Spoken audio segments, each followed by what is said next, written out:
Hello guys, this is Teacher Carol again of the Cheerful Teacher channel. Tongue twister. Okay, for today's video, I'm going to share to you how to get more students or a lot of students. So when I say more students or a lot of students, I'm not just referring for the book classes or for the students who book your class. I'm also referring to the sudden classes here. So why am I also saying that? So you're gonna find out as well as we go along and as we discuss this topic with you today. Okay, so these are the tips and the things that I did, okay, during my, again guys, it's my actually almost 2 months here at Native Camp. So yeah, alam ko bago pa lang ako, but these are the things that I can say that helped me a lot in getting a lot of students here. So I'm not saying na magaling ako or what. I know guys, there are a lot of like very good teachers here at Native Camp, and you can see that in the teachers ranking. But I'm just here to like maybe give you a tip as well and some pieces of advice that might be helpful for you, since both of us are like just starting here at Native Camp. But so far again, in my videos that I'm posting here at Native Camp or in my channel about Native Camp, it's all about my journey here at Native Camp and the things that I am experiencing and I am doing and all that. So yun, I hope this is also helpful for you. So let's get started.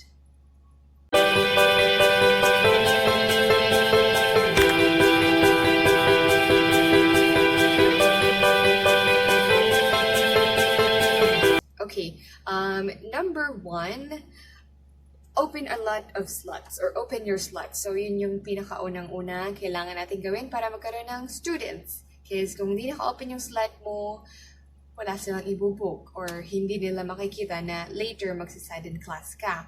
And make sure that you are available when you open your slot. So make sure that you are available and have a regular schedule. So yes, that's one of the most important things, or that's the first thing that you have to do if you want to get more students or a lot of students here at Native Camp. Okay, second is, okay, I have a note here. Okay, allow me to look down. Okay, so second is be patient. Yes, yeah, you gotta be patient, guys. I know kapag bago ka pa lang dito sa Native Camp, or yeah, even I believe even in all other ESL companies, so you have to be patient kasi hindi ka pa kilala ng student. So kumbaga ito yung way mo para makapagpakilala sa kanila, to go on standby at maghintay sa kanila. So I remember during my first day here at Native Camp, so from 8 a.m. until let's say 9 or 10 p.m. naka-standby lang ako. So though I have breaks like in between those hours.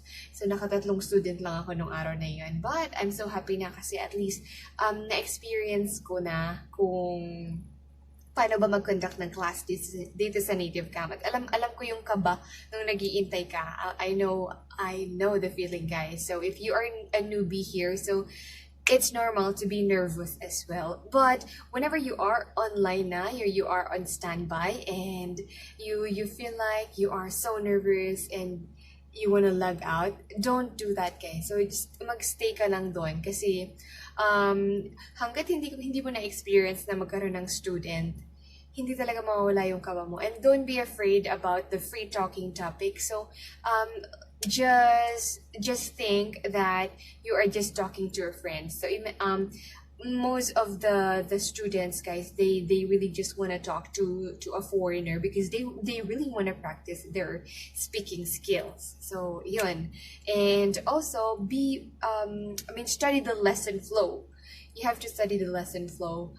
Ito yung merong greetings, audio video check, and so on. So yun yung flow na sinasabi natin. So materials or different textbook have different types of flow. So I mean, although most of them are like the same, so you also need to check on each flows. Not specifically na pag-aaralan mo yung bawat materials, yung bawat textbook. You don't have to do that.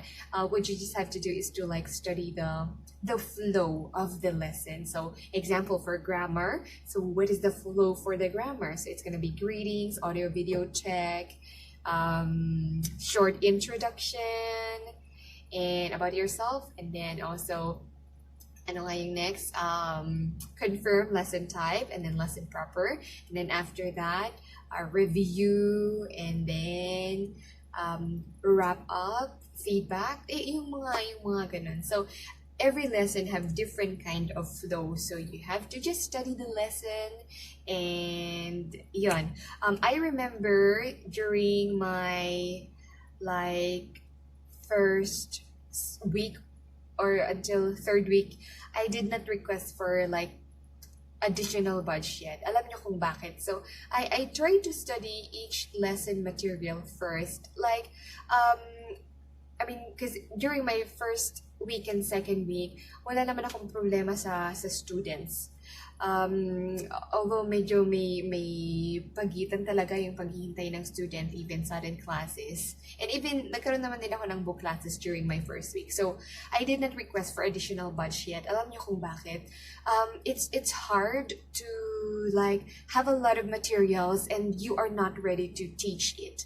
So it's like kapag meron ka lang naging sudden class, like student on a sudden class, and hindi mo ka maituro yung lesson, there's a possibility na hindi na sila bumalik. So, I mean, this is just for me. So, it might work for you, or it might not. So, if you think na kaya nyo namang ituro lahat ng materials, then go. Request it on your first week here at Native Car. Even on your first 2 days, request nyo na yun. But this is just my strategy. So this is what I did. So I tried to master each lessons first before I requested for additional, because I mean it's easier to like to teach it if you have studied the lesson, kung gamay mo na siya. And then on my third week and then fourth week and then until now, hindi pa rin kompleto yung batch ko actually, so I don't have the TOEIC score, yun na lang yata.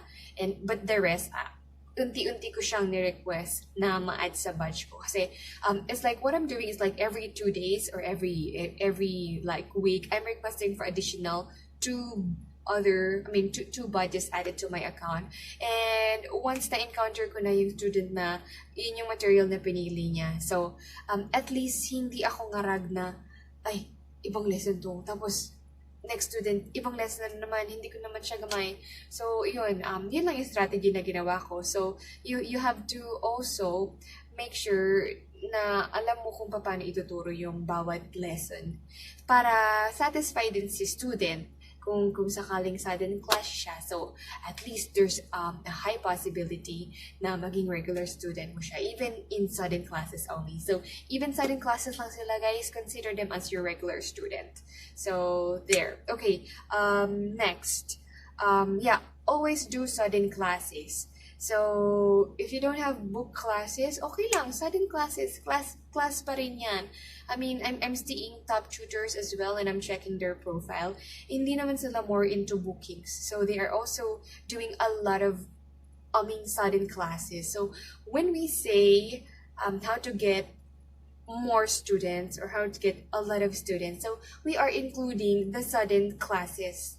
Yung mga student na nagsa-sudden class, alam niyo kung bakit? Actually, di naman ako na-guilty.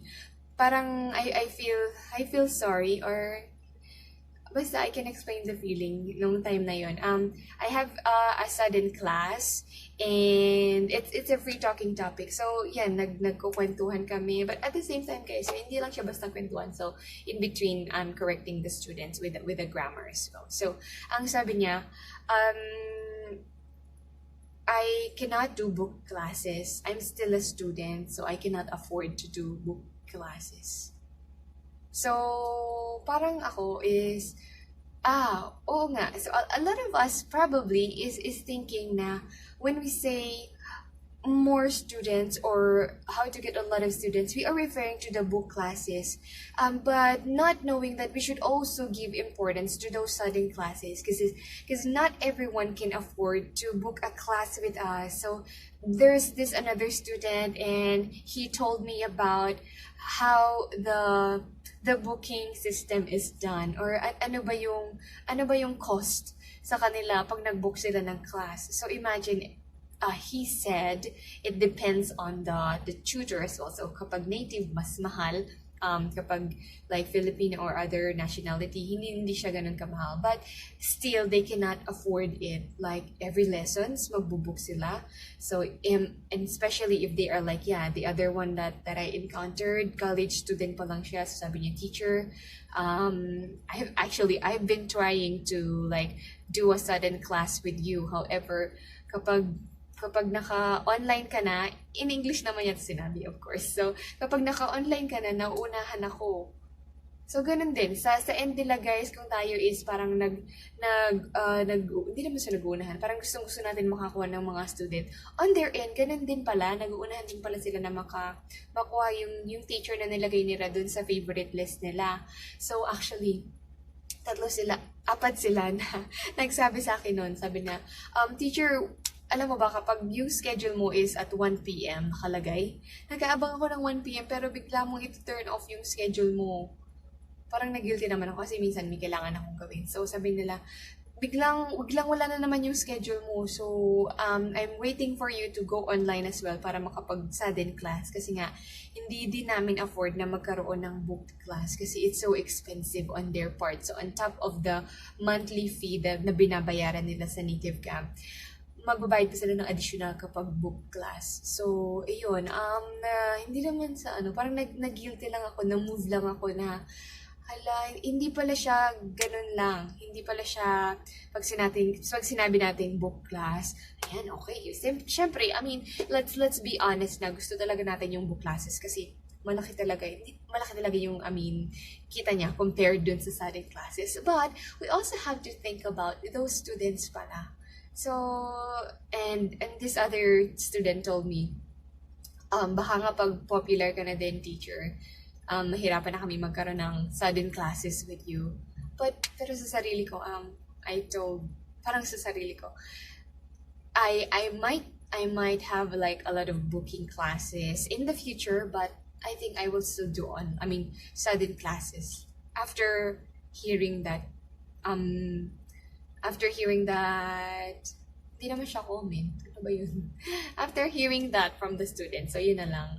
After hearing that from the students. So, yun, hindi lahat guys afford ang mag-book ng class. So, huwag kayong madismaya kung puro sudden classes lang kayo. Kasi, madami rin kayong students na natutulungan kapag nagsa-sudden class kayo. So, appreciate nyo yun. So, yun. And also, again guys, this is based on my experience. Okay. So, these are the things that I'm doing. Okay, so next is, galingan natin sa lesson. Kapag pumasok na yung student, galingan natin sa lesson. Again, be patient, smile ka kapag nagtuturo ka. I remember, meron akong isang student, di ko alam kung maybe nakulangan siya sa ngiti ko nun. Kasi every time naman na magtuturo ako, I'm always smiling. And on her or his feedback, I don't know if girl siya or boy siya, binigyan niya ako ng 4 stars. Ang sabi niya sa feedback, ang konti ko daw mag-smile, parang natakot siya. So, ayun, advice ko lang din sa inyo, guys. So, let's also learn from our mistakes. Maybe it's not a mistake, actually. But yeah, it's what the student, that is what the student noticed. So, learn from the low ratings, or, like, yung feedback na hindi ganun kagandahan, learn from that. That's okay, mga teachers, kasi from that feedback as well, we will improve ourselves. Kung tayo nagbibigay tayo ng feedback sa student on how they can improve their English skill, ganun din sa atin. So kung ano man yung feedback nila sa atin, let's learn from it. So yun. Also, take care of the student.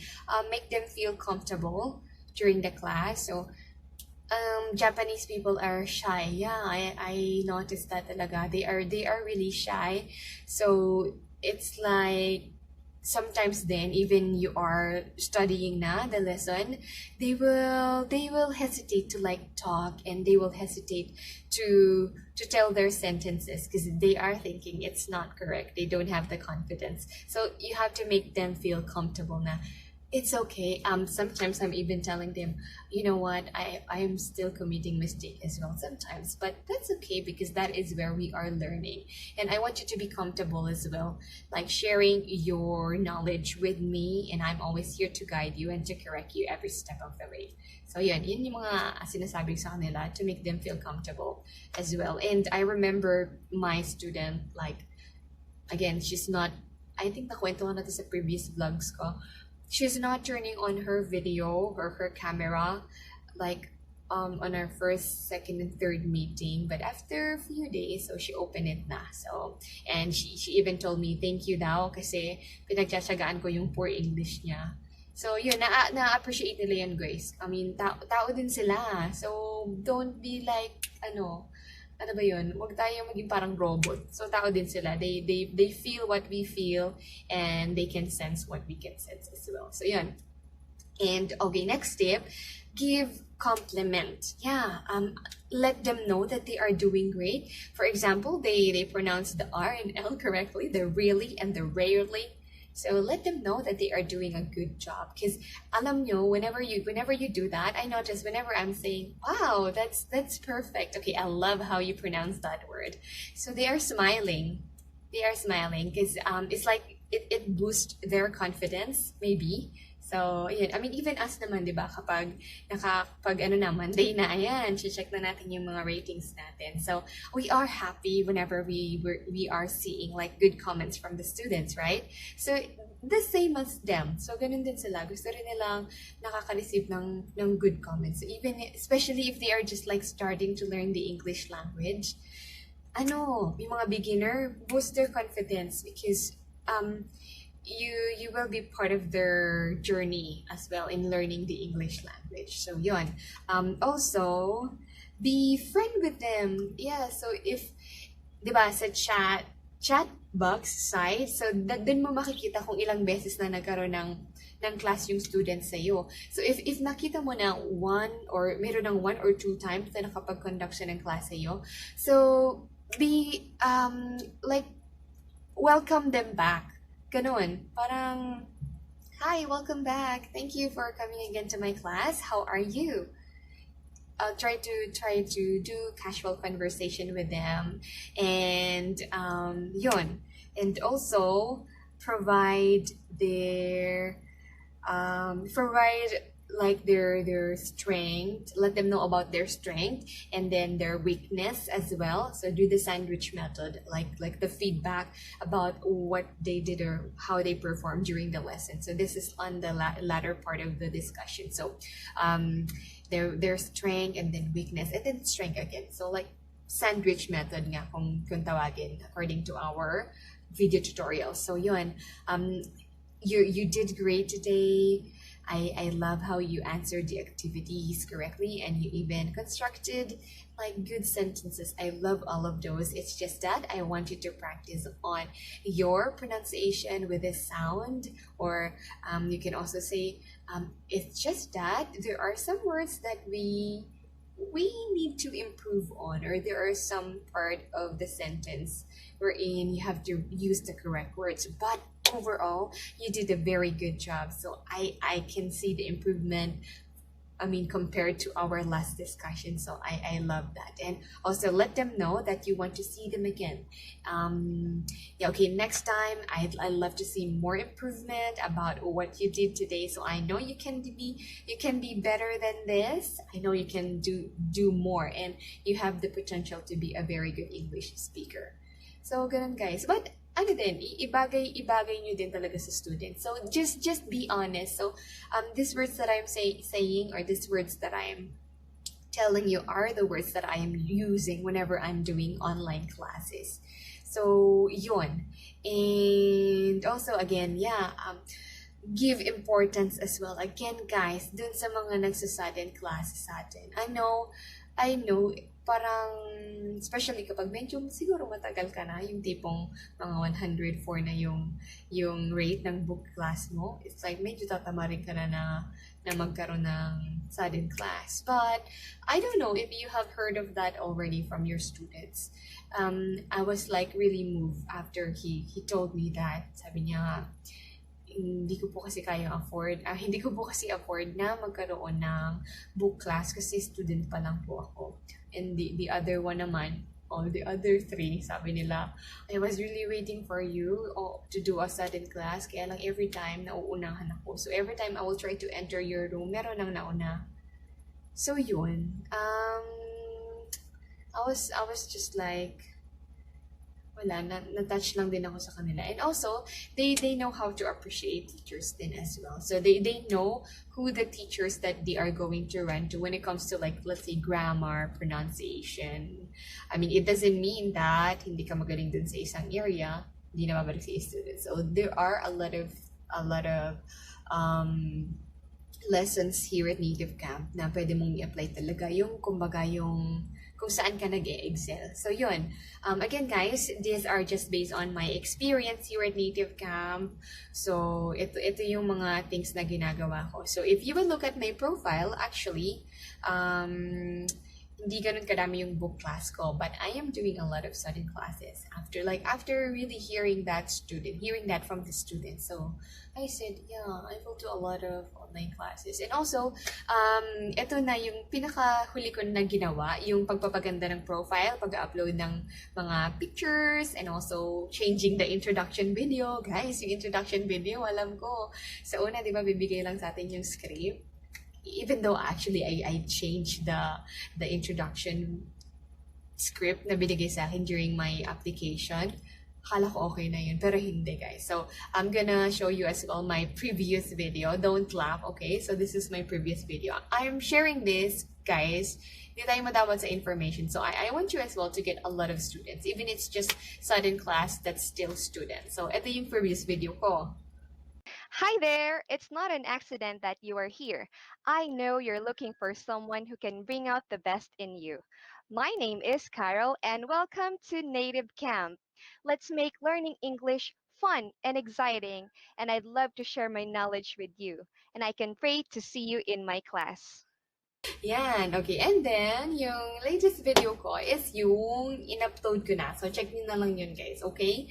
So, yun. And right now, I am like trying to observe what's gonna be the change. So, di ba nga, sabi nila, make your profile beautiful, upload an attractive video, and add pictures on your profile. So, right now, I'm experimenting. I'm observing if dadami ba talaga yung mga students pa na may engganyo na mag-class sa akin. And also, I just want to share this as well pala, ang daldal ko. Yung student ko this past week, one time ko pa lang siya na-encounter. Sabi niya sa akin, nakita na daw niya yung profile ko nung una. So, with the old video. And then, nung nag-change ako ng video, na-notice niya yun. So, sabi niya, I mean, he added me as his favorite teacher na on like the first time that he saw my account. But, siguro hindi pa siya kampante no, na mag-klase sa akin. So, yun. And when I changed my introduction video, yun, na-notice niya yun. So, nung nagkaroon kami ng sudden class, na-appreciate niya dun. Sabi niya, mas maganda yung video ko ngayon kaysa nung dati. So, yun guys, tinitingnan talaga nila yun. And, yun, na-notice din yun ng mga regular students ko na. So, yun. At, yun lang guys. So, I hope this video is helpful. Again, hindi pa po ako tenure dito sa Native Camp. But, I must say, I have experience as well in some other things. So yeah, again, I'm from a call center company, but I'm not bragging that. I'm just saying na we might not be good yet at one thing, especially kung bago pa lang tayo, but we can be good at it. So you just have to trust yourself as well and keep on learning new things. So improve yourself. So you are a teacher, never stop learning. So patuloy lang tayong mag-aral ng mga bagay na makakapag paunlad pa sa sarili natin. So, yun. And also, before I end this video, I just want to share this. verse to you. This is my favorite verse actually. So, above all else, guard your heart, for everything you do flows from it. So, yun lang guys. So, whatever you do, it should come from your heart. Yan. And if you like this video, please leave a comment here. Yeah. Thank you so much at na-appreciate niyo yung video na to. And don't forget to give it a thumbs up and i-share nyo na din. And don't forget to subscribe to my YouTube channel. Again, this is Teacher Carol of the Cheerful Teacher channel. And I hope you have a good day, everyone. Bye-bye.